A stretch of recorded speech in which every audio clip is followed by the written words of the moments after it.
بصوا بقى أنا النهاردة هشرح حاجة كلينيكال.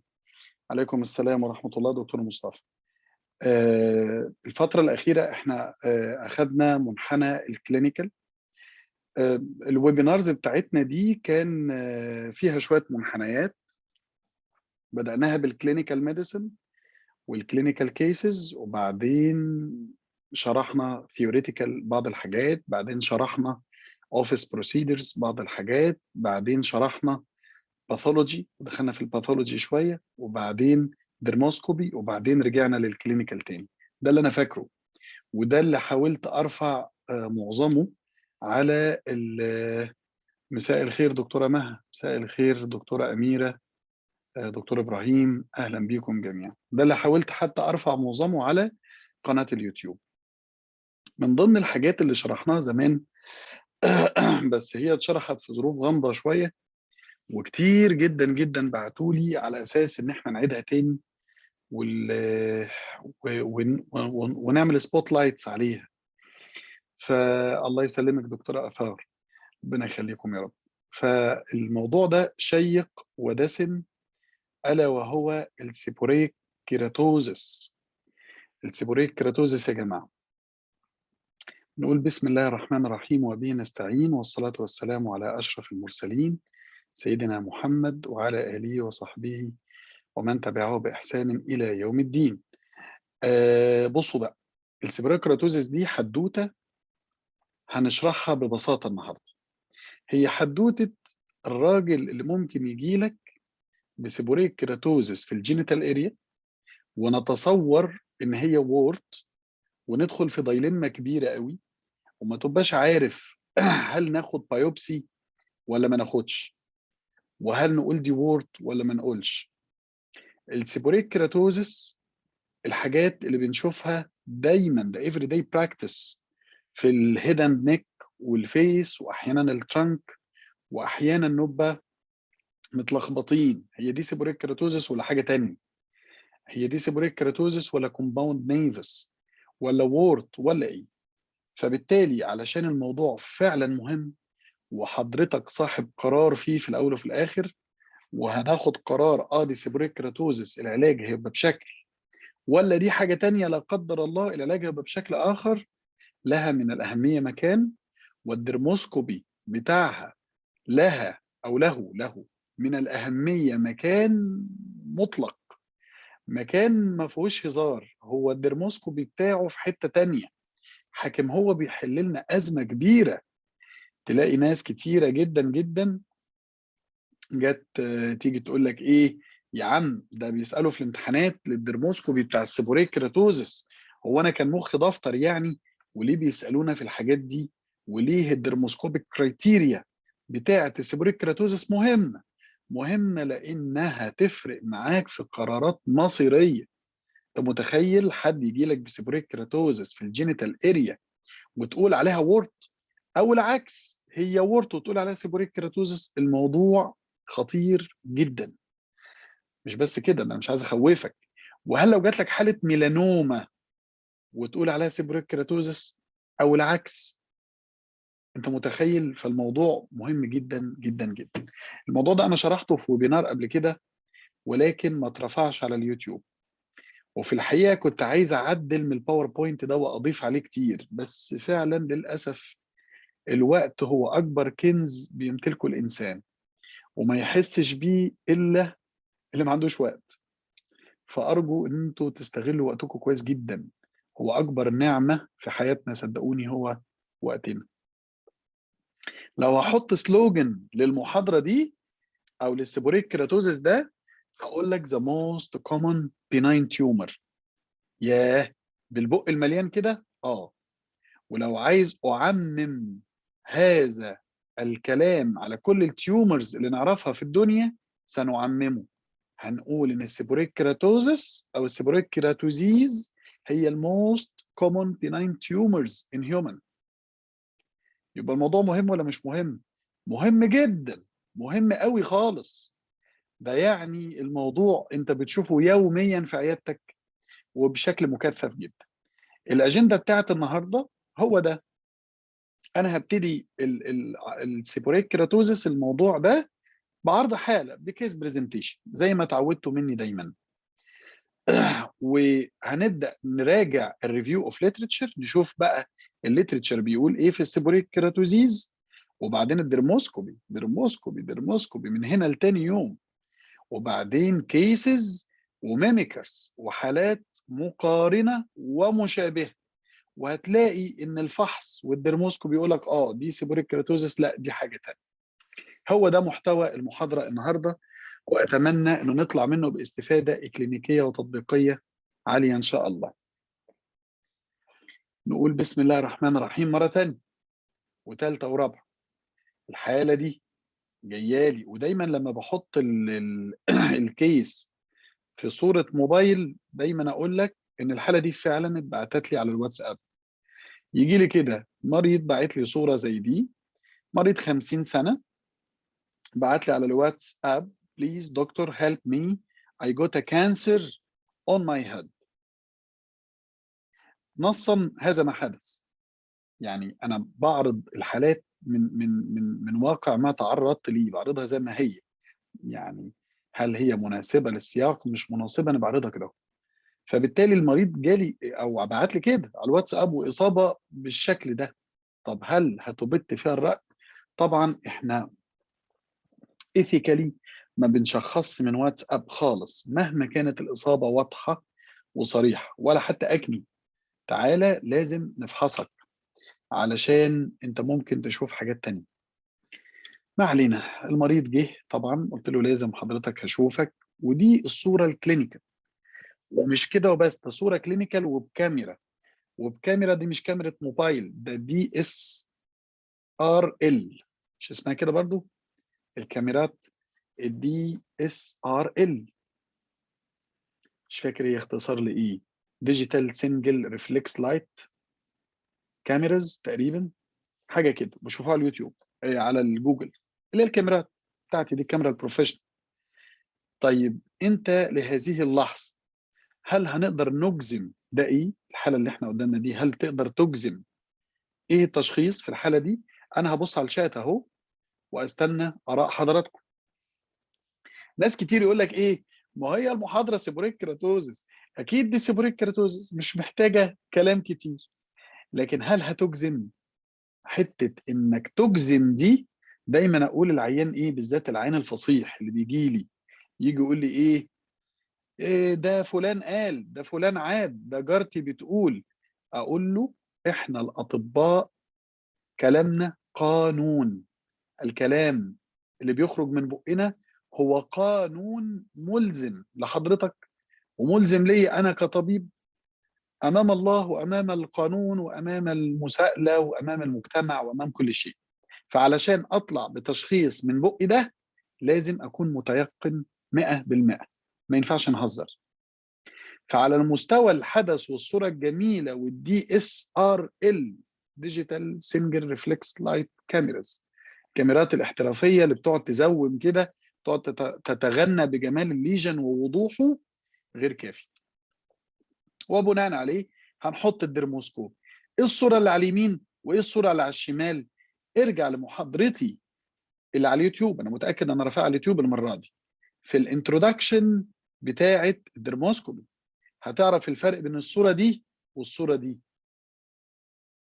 حد عارف الفرق ولا محدش عارف الفرق؟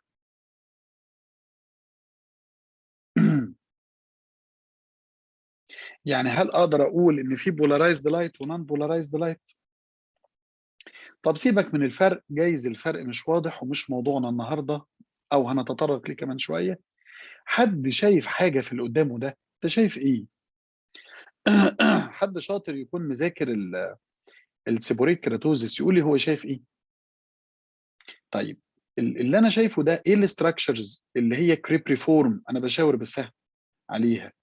وبعدين انا شايف حاجه اشبه بالكوميدونز هنا وهنا، هنا وهنا، فتحات كوميدونز شبه البلاك كوميدونز اللي بتيجي هنا. وبعدين شايف بيجمنتيشن هنا بس هنا المنظر كانه فيه كريبريفورم شويه ستراكشر شبه البرين لايك، ممكن حد يسميه نتورك، ماشي. طيب what do you think بعد تصوير الدرموسكوب؟ هل حضرتك شايف ان احنا هنقول بالفم المليان ان دي درموسكوبي؟ العيان جاي يقول لك انا عندي اي جوتا كانسر، انا عندي ورم، انا عندي يا دكتور، انا فتحت جوجل، اي جوجلت، وانا بقول لك ان دي بي سي سي، بالذات العيال المثقف ده، ولا ده كانسر من نوع معين، وارجوك ده كانسر. الهيستوري في النقطه دي مش هيسعفك قوي، علشان انا قريت في الشات ناس بتقول لك الهيستوري، وعلى ان السيبوريك كيراتوزس هدناها فتره طويله، وده حقيقي. لكن العيان مش هينقل لك الحقيقه. احيانا العيان الاصابه جايه له هنا، جايز كان العيان ده بشعر، لما شعره خف هو بيتهيأ له انه شافها for the first time or of acute onset، او بلاش نقول rapid evolution. فبالتالي الهيستوري احيانا ما بيسعفش. طيب انسى الصوره اللي انت شفتها، انا شرحت حاجه خفيفه عليه. احنا هنتكلم على السيبوريك كيراتوزس يعني from scratch زي ما بنقول، من البدايه خالص، ودي الاجنده بتاعتها. نتكلم في الباثوفيسيولوجي، هي ليه بتطلع، والابيديميولوجي، وافتكر السلوجان اللي بدات بيه المحاضره، قلت لك وبملء الفيه the most common benign tumor in human body. هنتكلم على الكلينيكال فيتشرز، وان في السيبوريك كيراتوزيس دي مش شكل واحد، ده اشكال كتيره. وهنتكلم على الباثولوجي والدرموسكوبي قطعا، وبحطهم الاثنين مع بعض لانك لازم تفهم الدرموسكوبي كده. الدرموسكوبي هو انعكاس لحقائق الباثولوجي بتاعت المرض، فبتشوفها مع شويه بيزكس في الاداه اللي معاك دي، ويعني ايه بولارايزد ويعني ايه نون بولارايزد، واشوف ايه بالبولارايزد وما اشوفش ايه بالنون بولارايزد. تفهم ده وتكون فاهم باثولوجي، اكيد هتفهم درموسكوبي. هي مش هتيجي الا كده.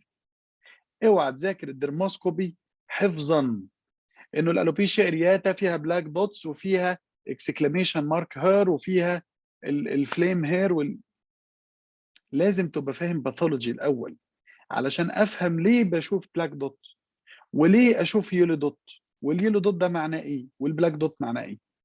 ما علينا، مش قضيتنا. نرجع لقضيتنا النهارده. الباثوفيسيولوجي بتاع السيبوريك كيراتوزس لو هختزله في 3 كلمات، هو اللي انا كاتبها لحضرتك على السكرين. اول حاجه، انت بتتعامل مع ميوتيتد كيراتينوسايتس او ميوتيتد كلونز.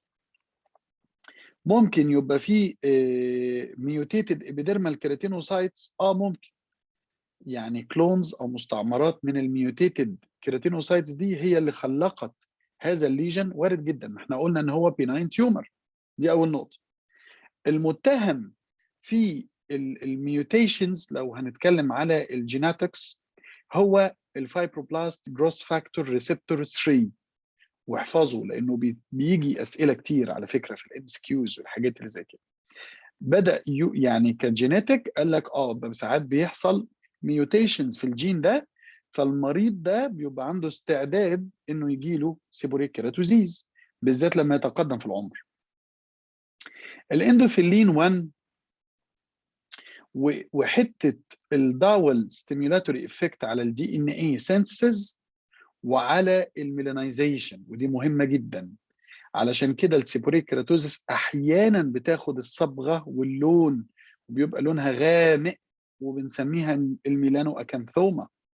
فالاندوثيلين 1 واحد من الحاجات المهمه في الباثو فيسيولوجي. ما بحبش اتكلم كتير في الباثو فيسيولوجي، المفروض ان ده مذاكره، حاول نعرض اللي نقدر عليه. بص الاحصائيات العجيبه دي، يقول لك ايه، احنا ما عندناش احصائيات في مصر الحمد لله.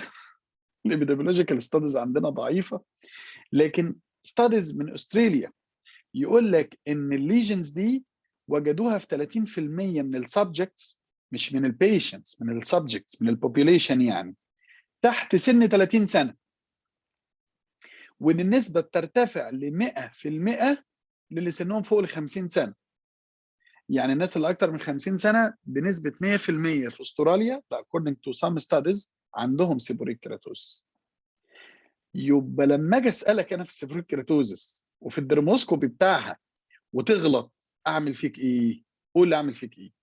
قول لي اعمل فيك ايه؟ يعني هنعمل العمايل، ده حاجه يا جدع موجوده وبكثره في البني ادم، وبتلخبطنا مع حاجات تانية كتير. فالتولز بتاعه التشخيص بتاعتها لازم تبقى متمكن منها. هي دي فكره احنا ليه بنركز عليها، عشان بس زمايلنا الجونيورز يعني. طيب الكلينيكال فاريانت، طبعا اللي احنا شفناه والحاله اللي احنا شفناها دي الكلاسيك، وكلينيكالي بتبقى عباره عن بليك، ولونها بيفاري من سكين كالرد لديرتي ليلو لبلاك، فيها الشيدز اوف كالر دي على حسب الميلانيزيشن اللي جواها. عشان كده قلنا الاندوثيلين 1 في الباثوفيسيولوجي بتربط الكلام ببعضه، وبتبقى بليك، والبليك دي ممكن تبقى صغننه وممكن تبقى كبيره زي ما احنا شفنا الراجل اللي جه في دماغه ده الكلاسيك. طب ايه تاني؟ عندنا الدرماتوزس بابيولوزا نيجرا. اذا ذكر الدرماتوزس بابيولوزا نيجرا ذكر مين؟ مورجان فريمان. والمره اللي فاتت انا عاقبت نفسي قلت يا خساره يا ريتني جبت صورته، هذا الممثل الامريكي الشهير، اكيد كلنا عارفين شكله، وفي ناس كتير ممكن ما تبقاش عارفه اسمه. مشهور قوي بالدرماتوزس بابيولوزا نيجرا في وشه، وهو ممثل نيجرو يعني، ومشهور جدا. بتبقى عباره عن سكين تاج لايك ليجن، بس بيجمنتد، وعاده بتيجي في السنتر اوف ذا فيس. نبيل الحلفاوي، الله عليك يا دكتور مصطفى، الراجل قصفني قصف جبهه. قال لك بص بقى، نبيل الحلفاوي، انت عمال تقول لي مورجان فريمان ليه؟ صحيح، معلش، عندك حق، نبيل الحلفاوي عنده الدرماتوزيس بابيلوزا نيجر. ونيلسون مانديلا يا رانيا عشان ما تزعليش. طيب الاستاكو كيراتوزيس ده بقى، ستاكو يعني يعني دايما افتكرها بكلمه ستيكي او بتستيك، ان هي دايما بتبقى فيري سمول وسكيلي، وبتبقى وايتش او جرايش كيراتوتيك بليك، حاجه صغننه جدا. ودايما نشوفها الاستوكو كيراتوزيس دي فين؟ دايما انا بشوفها في الليجز واللور ليمز، والعيان بيشيلها، واحيانا في الابر ليم، والعيان بيشيلها بضفره، العيان بيشيلها بضفره، فبالتالي بيسموها الاستاكو كيراتوزيز. طيب وايه تاني؟ والميلانو اكانثوما، وقلنا ان هو بيناين ديبلي بيجمنتد بليك، ودي بتميمك حتى احيانا حاجات تانية، يعني ساعات بتميمك الوورت، ساعات بتميمك الميلانومز لا قدر الله. والميلانو اكانثوما ده نوع كلينيكي من انواع السيبوريك كيراتوزيس. طيب في رير فاريانت زي الايه؟ زي الارابتيف فورم، ودي مهمه. والارابتيف فورم حتى ناس كتير بتتسال فيها في الامتحانات، اللي هي ساين اوف ليسر تريلا. الساين اوف ليسر تريلا دي اللي هو sudden eruption، حته السادن دي انها بتيجي all of sudden، وبتبقى disseminated، وموجوده في النك وفي الترانك، وبتبقى itchy، وبتبقى احيانا بتبليد، بيحصل فيها bleeding. ودي مهمه، مهمه، حكم هي one of para malignant dermatosis او paraneoplastic dermatosis. في ممكن تلاقي سيبوريك كيراتوزس وفوق منها طالع هورن، بنشوفها، ودي مهمه انك تعرفها، هي مش فلسفه، مهم جدا، حكم بتلخبطك في الوورد، بتلخبطك في الوورد، وهعرض لك حاله النهارده تشوفها تقول دي وورد دي ولا ايه. لكن تلاقي هورن طالع فوق سيبوريك كيراتوزس.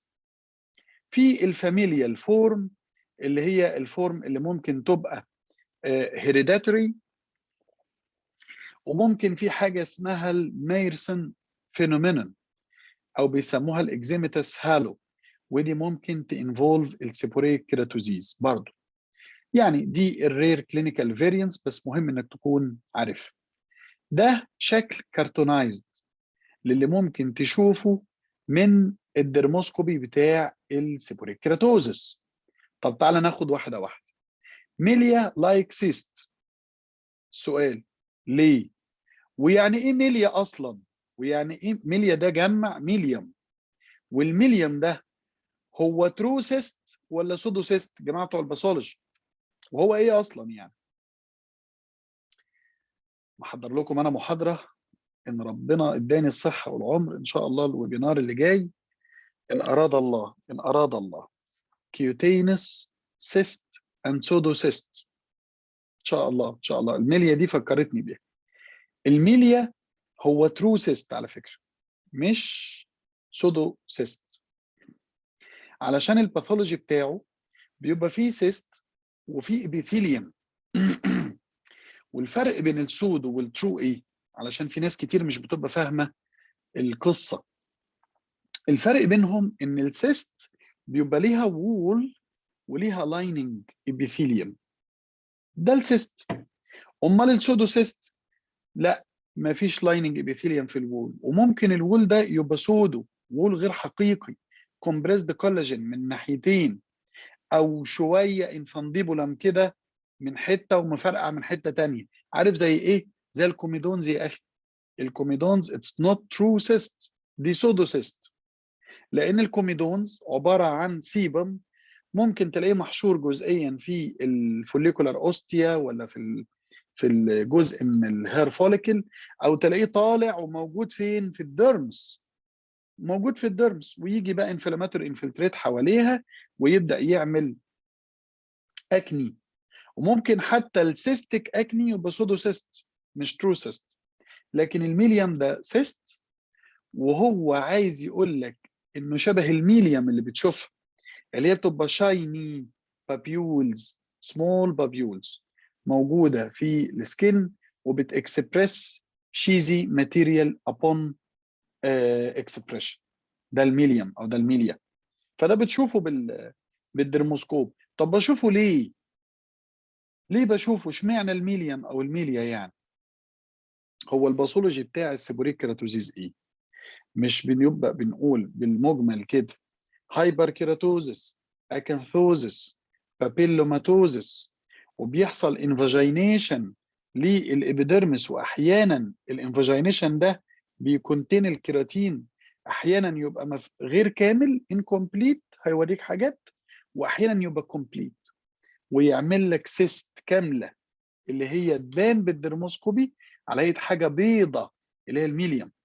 طب لو مش كامله والانفاجينيشن ده في له فتحه والكونتنت منها للهواء، هتعمل لك ده اللي هو الكوميدو لايك اوبننج، او تقدر تقول سودو سيست اللي هو مكتوب في الباثولوجي. في الباثولوجي يقول لك في الكومبليت سيست والسودو سيست، والاثنين موجودين في الباثولوجي بتاع السيبوريك كيراتوز. علشان الابيديرمس طالع ونازل وفي انديوليشنز، بتبدا تلاقي الاشكال دي اللي هي الفينجر برينت لايك ستراكشر، فيشرز وريدجز، كريب ريفورم، كريب ريفورم بيكتشر. يا جماعه هو الصوت ايه؟ الصوت ايه؟ الصوت بيقطع يا لهوي. مشكله الصوت ده يعني، او النت ده قليل الادب، بيقطع في اوقات بتكون مهمه. طيب الصوت واضح؟ ارجع اعيد الجزء ده، صح؟ صح، اكيد هعيده. طيب تاني، طب الصوت واضح علشان ما اطلعش الطلعه دي والصوت يبقى مش قوي. تمام. بص الدرموسكوبي انعكاس للباثولوجي، لازم تفهمه كده. اوعى تحفظه. اوعى، شوف انا بقول لك اوعى تروح لحد يحفظك درموسكوبي. شغل مخك، الموضوع انعكاس للباثولوجي. هو ايه اللي بيحصل في السيبوريك كيراتوزس؟ ده ميوتيتد كيراتينوسايتس، الكيراتينوسايتس عماله تكتر قوي قوي قوي جدا خالص. حلو. ولما تكتر هيحصل هايبر كيراتوزس بشكل عنيف واكنسوزس بشكل عنيف. ده مش بس كده، ده بيبدا الجلد يحصل، عفوا الابيديرمس يحصل فيه انديوليشنز يعني تعرجات، اب تو انفاجينيشن، يعني بتلاقي داخل جوه الدرمس وطالع.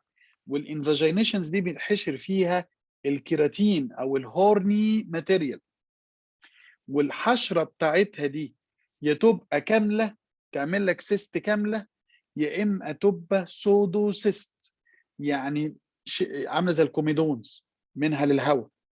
فلو معموله بشكل كامل هتعمل الميليم الجزء ده، شوفوا كده حاجه بيضه بيضه ده ميليم، شبه الميليم بس صغير.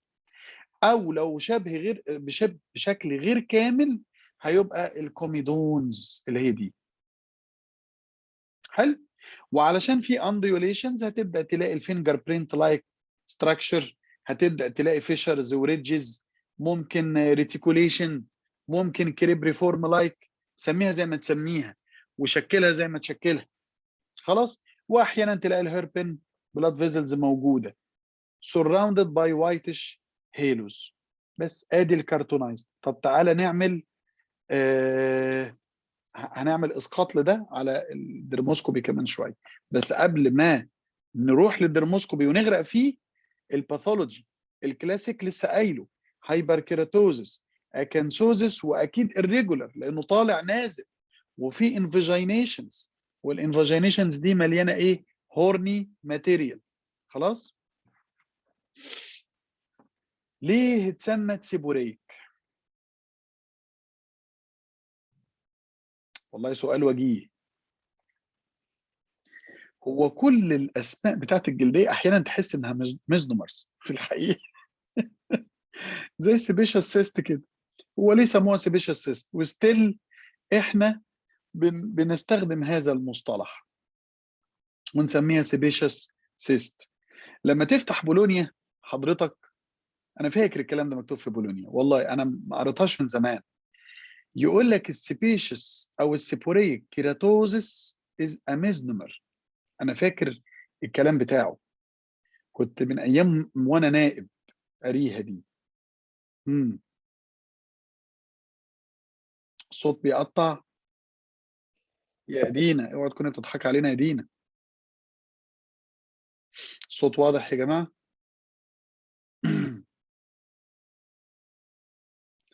بيقطع بسيط. طب نعمل ايه طيب؟ هو المفروض الانترنت حلو يعني. طيب من ايام وانا نايب كنت اقرا ده في بولونيا على السيبوريك كيراتوزيز، يقول لك ان هي ميزنومر. وميزنومر ليه؟ لان هي مش سيبوريه خالص. ايه علاقه السيبوريه بيها؟ والادق نسميها سولار كيراتوزيز. بس احنا مش هنستخدم السولار كيراتوزيز از تيرم علشان هيلخبطنا مع السولار لينتجنز والسولار كيراتوزيس بتاع الاكتينيك كيراتوزيس. انا فاكر ان لم تخن الذاكره بولونيا كاتب كده او كاتب كده فيما معناه في السيبوريك كيراتوزيس. فبالتالي هو ميزنومر. ليه سموها سيبوريك؟ جايز لما كانوا بيشوفوها بالعدسه المكبره او بيشوفوا الكرابتس اللي موجوده والهورني ماتيريال بيفكروها ان هي سبيشيس لايك ماتيريال ميبي. فالباثولوجي بتاع الكلاسيك احنا قلناه. ويجي واحد يعني يسالك سؤال صايع كده، يقول لك ايه التايبس بتاع السيبوريك كيراتوزيس؟ ترد انت عليه تقول له ايه؟ تقصد الكلينيكال ولا الباثولوجي؟ حاكم الباثولوجي كمان مش ثابت بالنسق اللي انا قلته، لا ده ممكن يبقى فيه اكانثوتيك فاريانت وممكن ريتيكوليتد كمان. ايه الاكانثوتيك وريتيكوليتد؟ زي سبيكترم. الفكره ان الابيديرمس بيحصل منه ستراندز من بيزيلايد لايك سيلز اب تو احيانا انها تلخبط الباثولوجيست في البي سي سي، في البيزل سيل كارسينوما. انت متخيل؟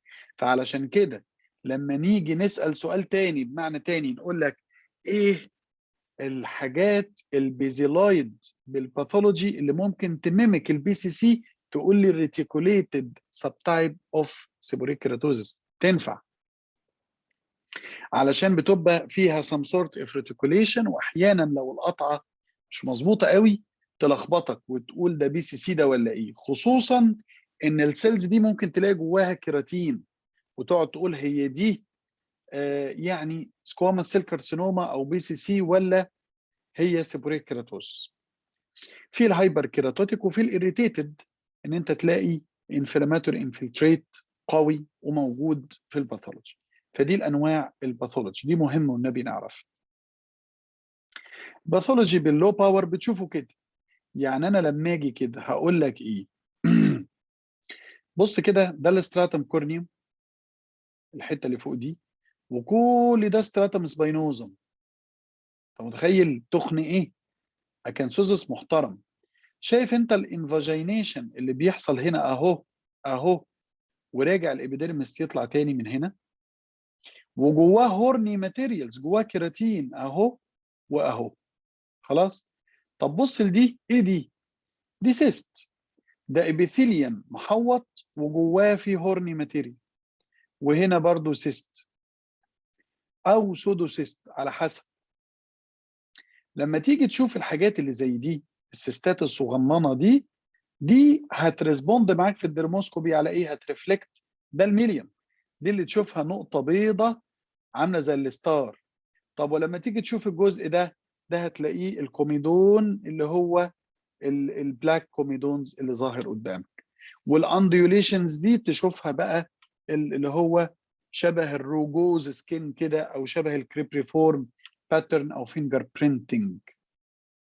ده الباثولوجي اللي هو الكلاسيك، اللي هو الصوره اللي على الشمال. بتلاقي هايبر كيراتوزس واكانثوزس، والمنظر ده اسمه بابيلوماتوزس. خلاص. وده الريتيكوليتد سب تايب، اللي هو تلاقي بص الابيثيليوم نازل في الدرمس اهو. يعني لو انت شفت ده مع شويه انفلاماتوري انفلتريت، ويبدا يتهيأ لك ان في كليفتنج ولا حاجه، تقول ده بيزالويد سيلز ودي بي سي سي. لكن دي ريتيكوليتد سب تايب اوف سيبوريك كيراتوزس. عشان كده الانواع الباثولوجي مهم تبقى على علم بيها، يعني مش تحفظها قوي بس تبقى فاهمها يعني. نرجع للصوره دي ونرجع للصوره دي، ادي الدرموسكوبي بتاعها. بص يا سيدي بالدرموسكوبي اهو، تعالى بقى، ادي يا سيدي كوميدون 1 2 3 4 5 6، كل ده انفاجينيشن كده، وهورني ماتيريال منها للهواء. حلو. طب فين الميليام؟ انتوا شايفين ميليام هنا؟ يعني ممكن نشوف حاجه زي دي بس مش قوي، مش واضحه قوي. وريني كده اما اشيل لان الشاشه عندي مش كامله. يمكن الفيلد ده ما فيهوش ميليام قوي، والشاطر يقول لي ليه. لو حد فاهم درموسكوبي يقول لي ما فيهوش ميليام عشان كذا، اصل الصوره دي انت واخدها بكذا.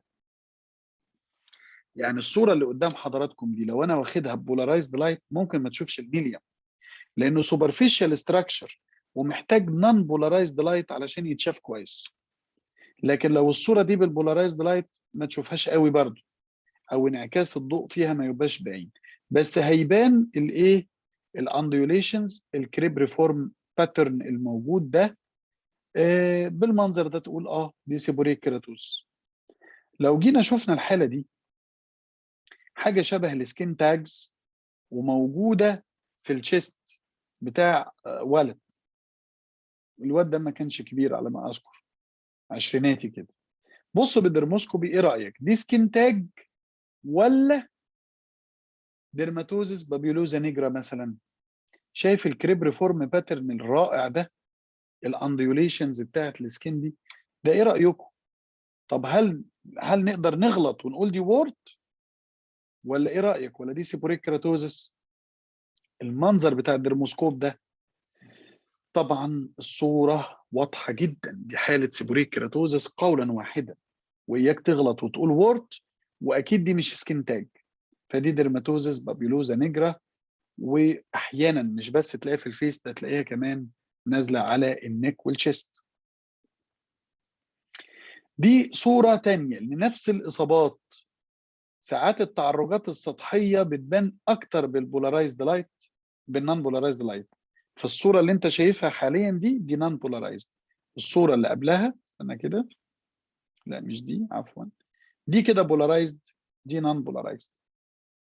ماشي. ايه رأي حضراتكم في المدام اللي قدامنا دي، وعندها حاجات هنا في الفيس، وعندها حاجة كبيرة هي جايه لي بيها بالمنظر ده من بعيد وبمستوى نظرك، ومهما كنت دقيق، هل هتقدر تقول ديت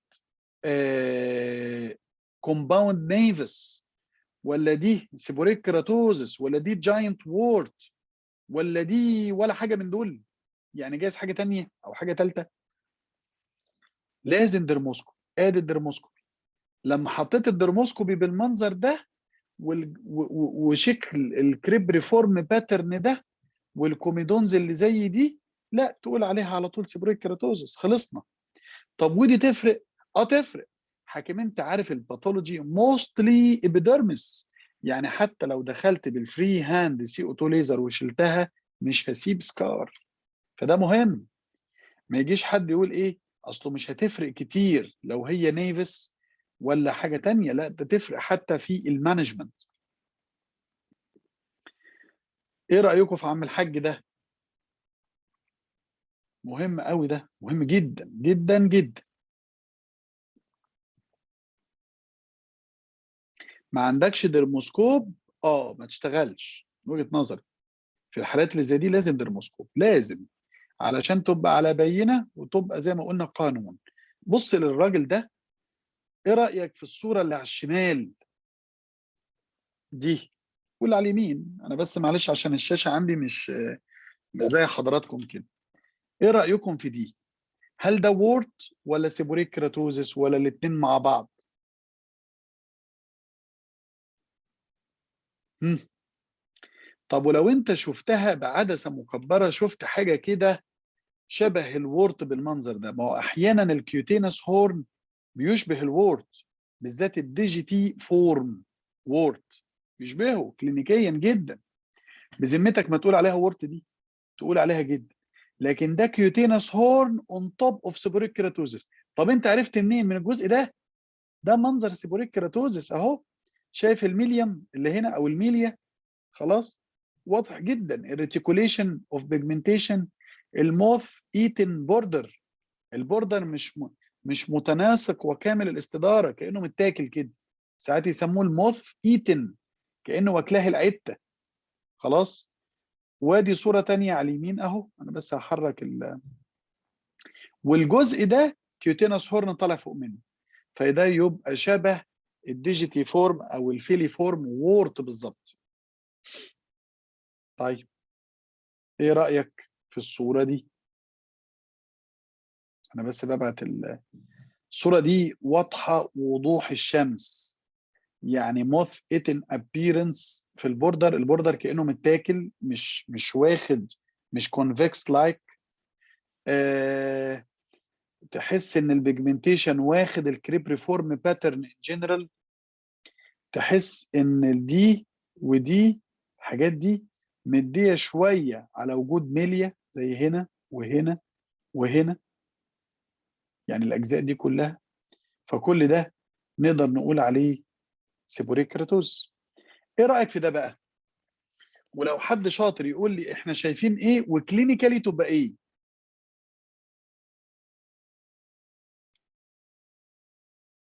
هم. ايوه، الله ينور عليك، ده الاستاكو كيراتوزس، الاستاك اون، الاستاك. علشان كده ما بتشوفش فيها ميليا. هي مش تخينه لدرجه تكون سودوسيست قوي وتشوف ميليا وتشوف الكوميدونز، ما تشوفهاش بالدرموسكوب. امال تشوف ايه؟ يا دوبك الانديوليشنز الخفيفه اللي تنعكس على كريب ريفورم لايك بيكتشر بس، او ساعات يسموها فينجر برينت لايك، كانك فينجر برينتنج كده. بس ما تشوفش ميليا قوي ولا دارك كوميدونز ولا الكلام ده لانها سطحيه. المدام دي 45 سنه وجايه تشتكي من البيجمنتيشن دي. ايه رايكم؟ بيجمنتيشن زي ده في واحده ست في السولار اريا لازم تفحصها. هل هتاخد الراي فيها بعينك المجرده مهما كنت دقيق؟ مستحيل. طب لما نبص كده بالدرموسكوبي، ايه رايكم؟ هل نقدر نقول عليها سيبوريك كيراتوزس ولا نقول عليها حاجه تانية؟ انا مش هتكلم، انا هسكت وهستنى رايكم.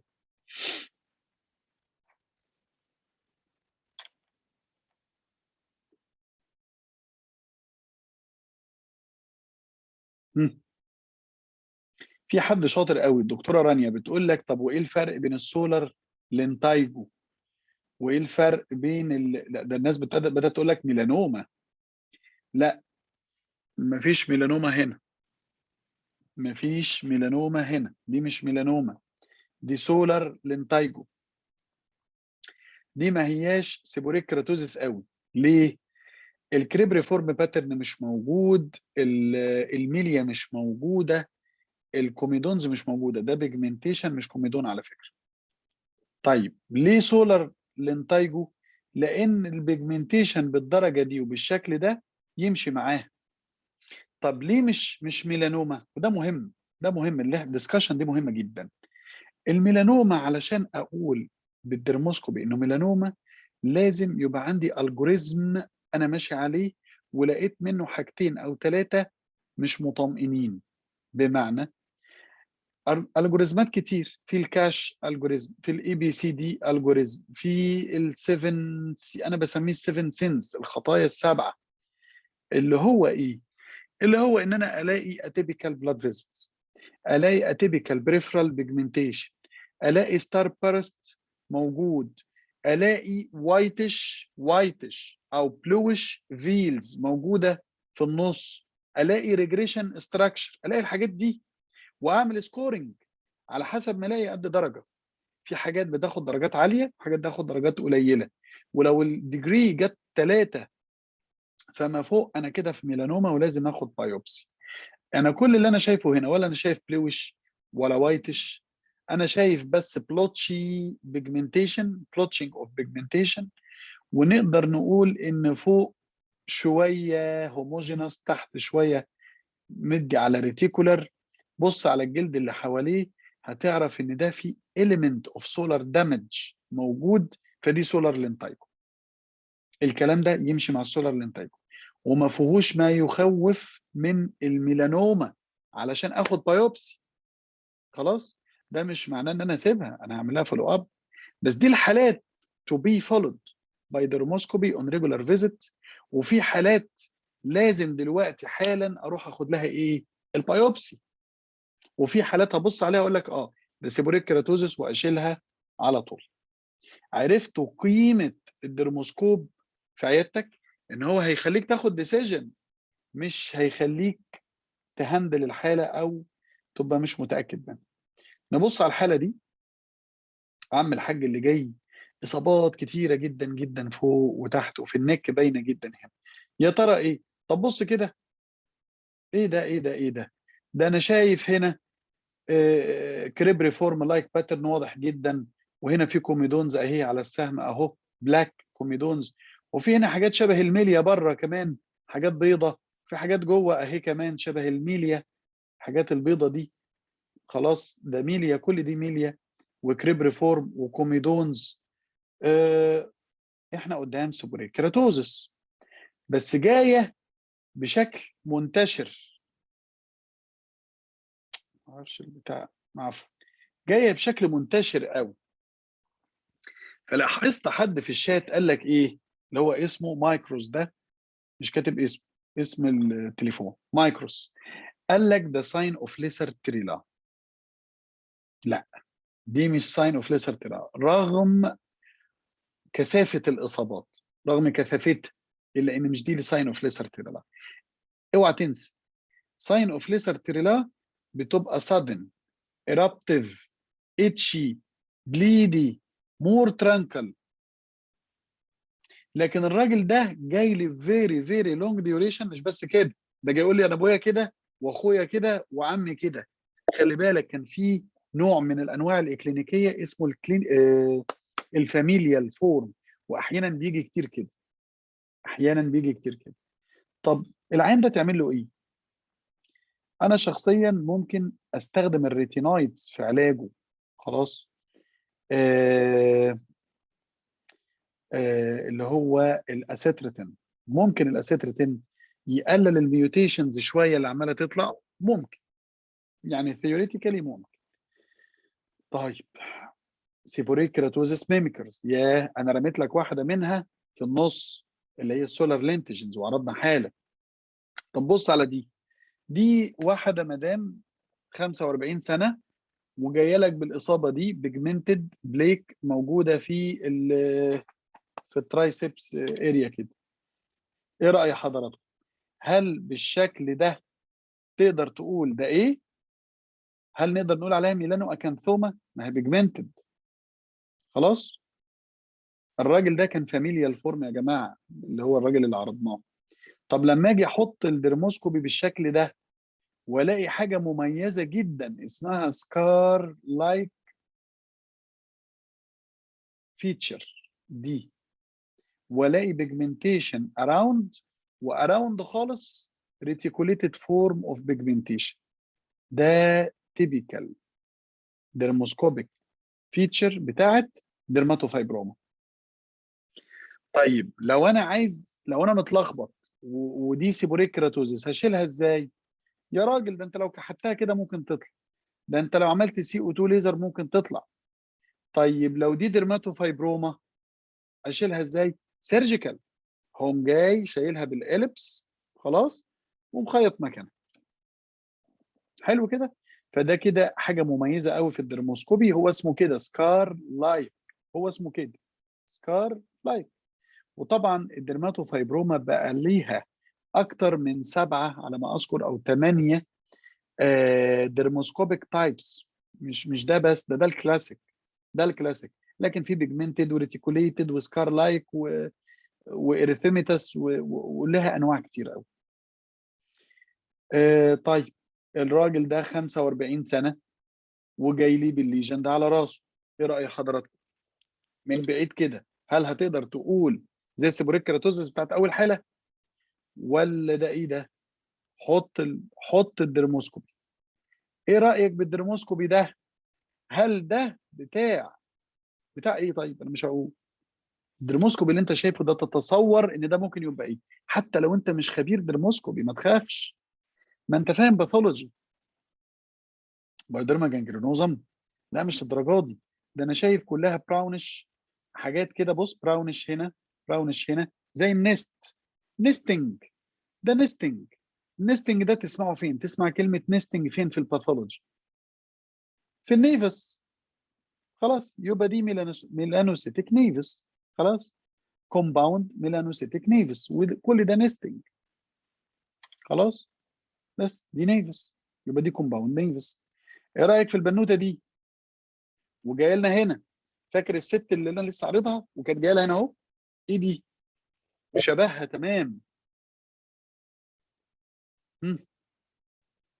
ادي الدرموسكوب. ايه رايكم؟ مم. ده وده كومباوند نيفس برضو. خلاص. يبقى دي حاله كومباوند نيفس رقم 2.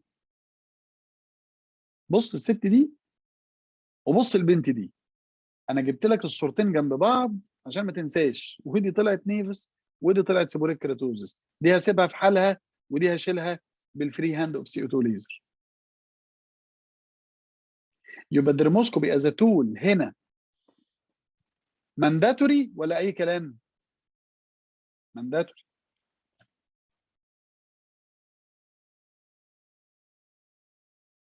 بص الدرموسكوبي، يا خرابي على الجمال. انا ساعات في اخر العياده والله العظيم اقعد اتفرج على الصور، وساعات انزلها على الايباد واقعد اتفرج. عارف اللي هو بدرسها. يعني هو من كتر ما الصوره حلوه واحلى من اللي موجود في الاطالس بقعد اتفرج، اللي هو اراجع كده. انت متخيل؟ فبالتالي انت لازم ادوات التصوير عندك تبقى جيده في عيادتك على فكره، او في شغلك، او في انتدابك في الجامعه، او انتدابك في المستشفى التعليمي، لان هو ده اللي هيعلمك بعد كده. ايه رايكم بقى في الراجل ده؟ الراجل ده جنني قوي يعني بصراحه. وكان جالي بهيستوري غامض جدا. انا بدات دي تظهر لي بقى لها قد ايه؟ 3 شهور، 5 شهور. بص يا دكتور 8 شهور انا مش متاكد ولا انا عارف حاجه. طب هي بتهرشك؟ لا. اه. والله العظيم ولا الهوا. طب اعمل له ايه ده؟ طب بذمتك انت هتشخصه ازاي والصوره واضحه جدا؟ يعني دي صوره دي اس ار ال كاميرا واضحه.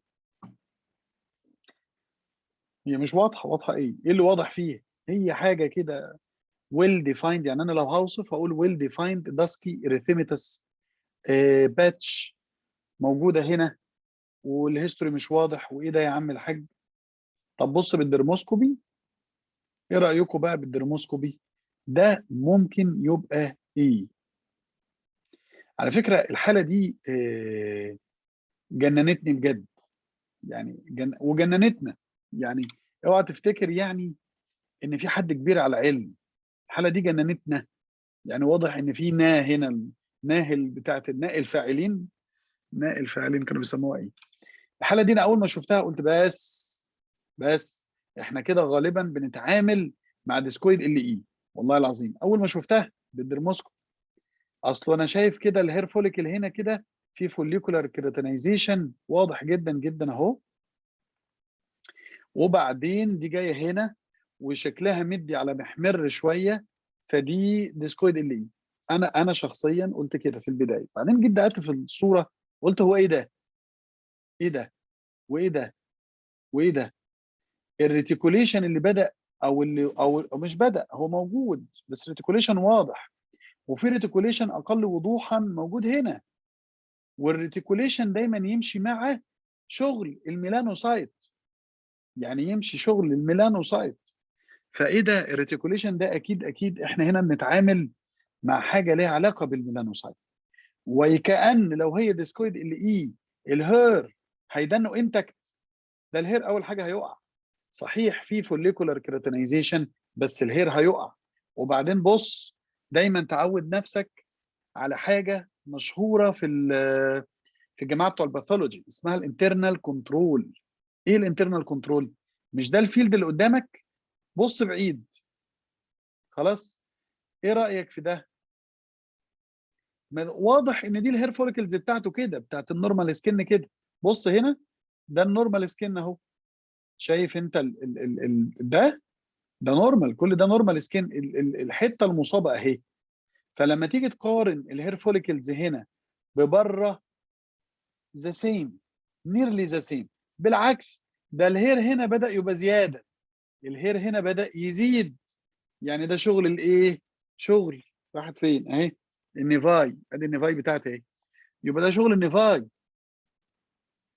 واكوايرد، اكوايرد، وتلخبطك، تلخبطك، وتعفرتك، تعفرتك. انا والله اتعفرت، اللي عفرتني شويه الداسكي كالوريشن ده، اللون المحمر ده، بس عادي، irritated نيفس يا اخي، ايه المشكله؟ فوارد جدا. فبالتالي دي حاله ايه؟ حاله نيفس، اكوايرد ميلانوسيتك نيفس.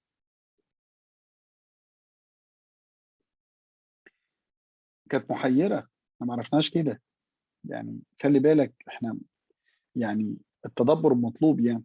يعني انا اول ما شفتها قلت دي ديسكود اللي اول ما شفتها كده، بعدين قلت ايه ده؟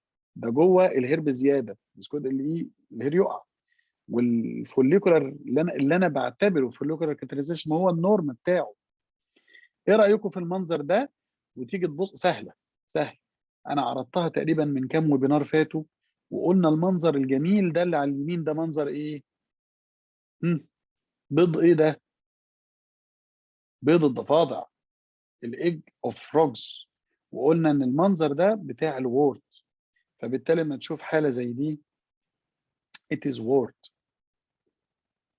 طب ايه رايكم في الحاله دي؟ وورد ولا سيبوريك كيراتوزس ولا ايبيديرمال نيفس ولا ايه؟ طب اهو ديرموسكوبي، قولوا انتوا بقى، انا مش هقول، انا مش هقول ايه ده.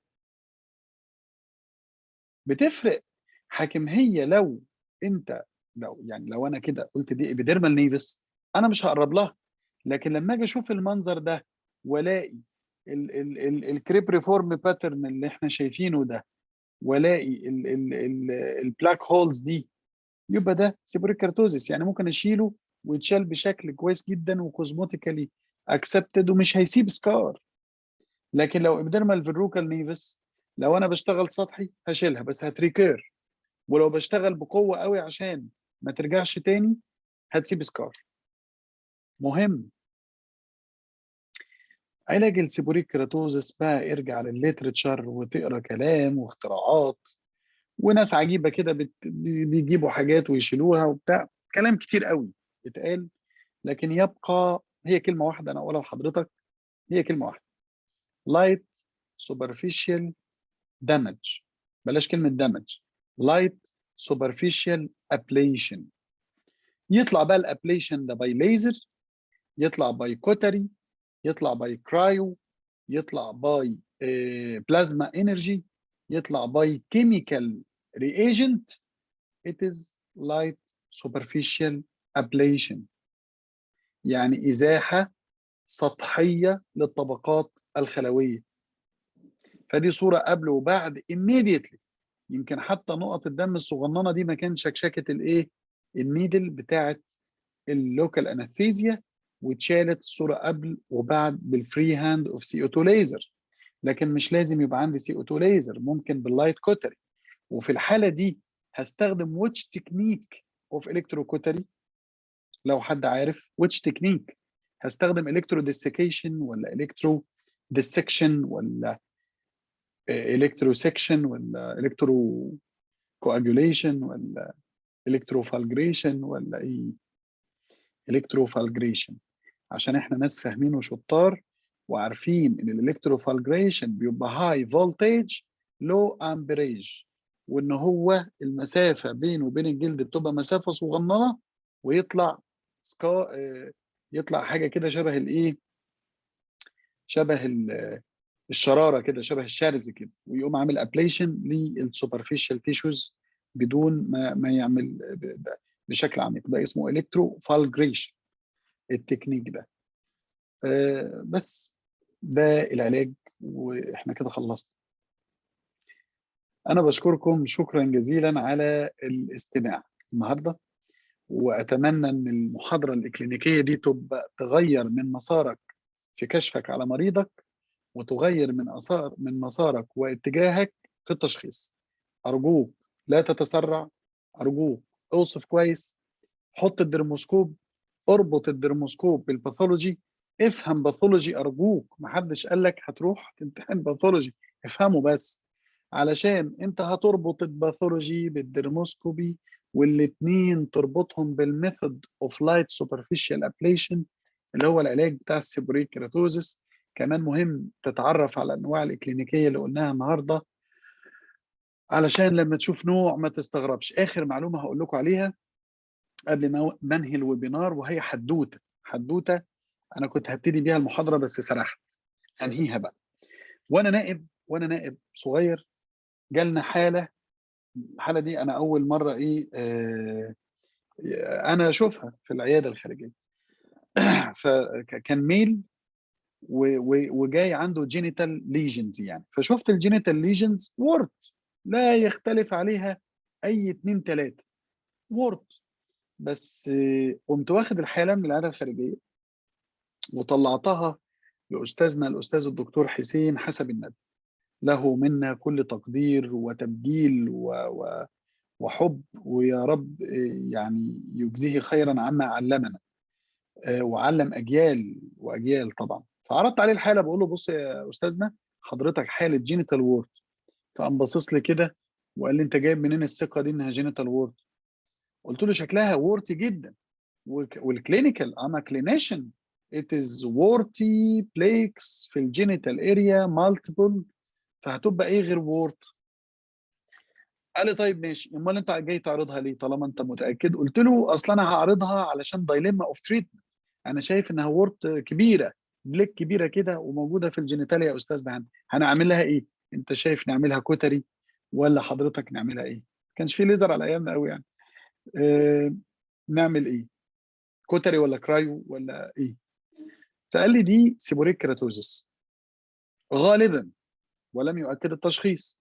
وفي التوقيت ده ما كانش عندنا درموسكوب في التوقيت ده، انا فاكره يعني سنه، الكلام ده سنه كام؟ 2007 بقى ولا 2000 عفوا و8، اواخر 2008 كده او اوائل 2009، ما فيش درموسكوب. فكانت الوسيله هي الباثولوجي.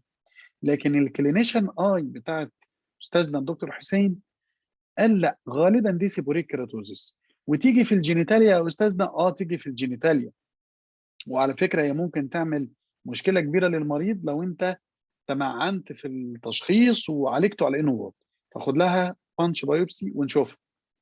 فخدت لها punch biopsy 3 مليمتر وشُفناها في الround اللي بعد كده، وإذ بالمفاجأة تطلع seborrheic keratosis، ويقول هتعملوا لها very very light cautery وهتتشال وتreassure العيان وتطمنه إنها مش sexually transmitted، لإن العيان بدأ يقلق وتبدأ تتابعه. وطبعًا كان الconcern بتاعي قبل ما أعرف إنها seborrheic keratosis هي كبيرة، لا تكونش داخلة على اللي هي الكونديلوما الأكيومناتم اوف بوشك دي وتقلب لفيروكاس كارسينوما واحيانا الواحد بيجي له هلاوس وضلالات العلم احيانا بتطلع على الحالات اللي بيشوفها. ف... فهو يعني ده القصه اللي حصلت، حبيت انقلها لحضراتكم. ومن ساعتها لازقه في دماغي حته ان السيبوريك كيراتوزس تيجي في الجينيتال اريا فتيك كير ودونت راش دايجنوزس. بناخد بانش بايوبسي لان هي التول السهله والسريعه. ممكن ناخد اليبس، ممكن يعني اللي خدناها وقتها كان بانش بايوبسي. اشكركم شكرا جزيلا، اشوفكم على خير ان شاء الله الاثنين اللي جاي، والسلام عليكم ورحمه الله وبركاته.